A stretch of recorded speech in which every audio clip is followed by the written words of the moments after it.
Ibardingo errepidetik jaitsi eta Galtzada Zaharreko ibilbideari jarraitzen diogu, Mugaldea kalean zehar, berriro ere Altzate kalera heltzen garelarik.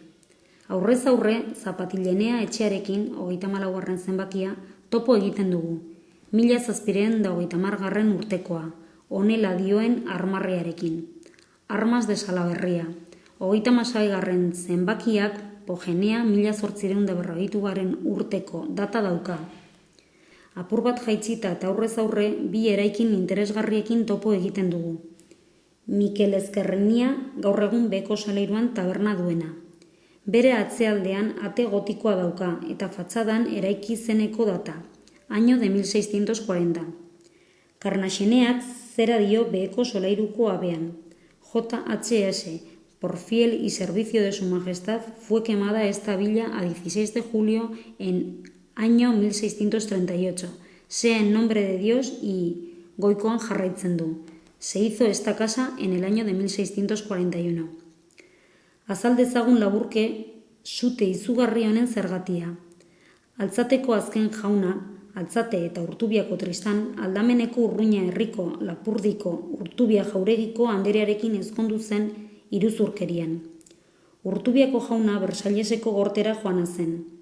Bere emaztea bakarrik sentitzen zen, eta Don Tristanekin maitemindu ostean, bere senarra hil egin zela esan eta Altzateko jaunarekin ezkondu zen. Berau Urruñara joan zen bizitzera. Espainian Felipe Laugarrena eta Frantzian Luis Hamahirugarrena ziren errege.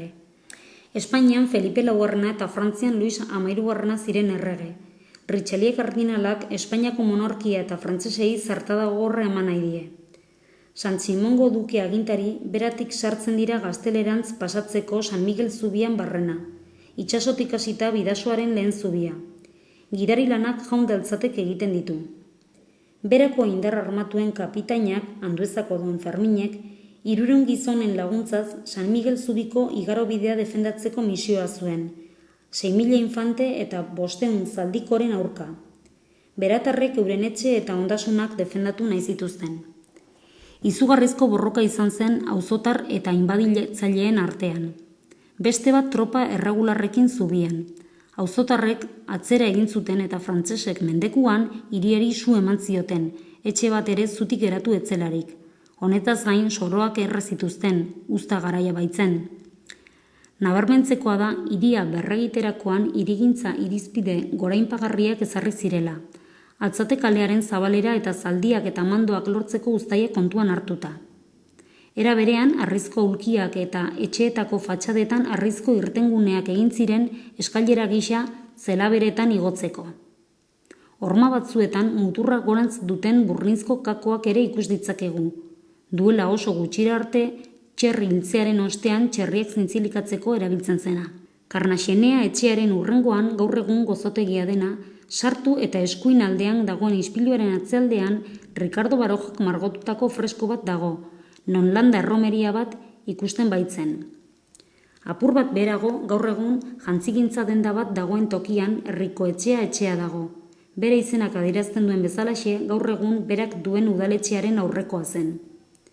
Etxe batzuk gehiago jaitziz gero, espaloi berean, gaur egun ikastola hartzen duen eraikinean egin zeneko data egiazta dezakegu, en el año de 1827. Eraikin hau ekarpen baten ondorioz sortu zen. Garmendiandia jauregi zaharraren ondaretik etorria. Gaur egun Kaxema izenaz ezagutzen dugun parajean kokatuta zegoena. Kontatu zidatenaren arabera, Eliza parrokialaren atariaren teilatueri eusten dioten zutabe toskanarrak aipaturiko jauregiarenak izan ziren.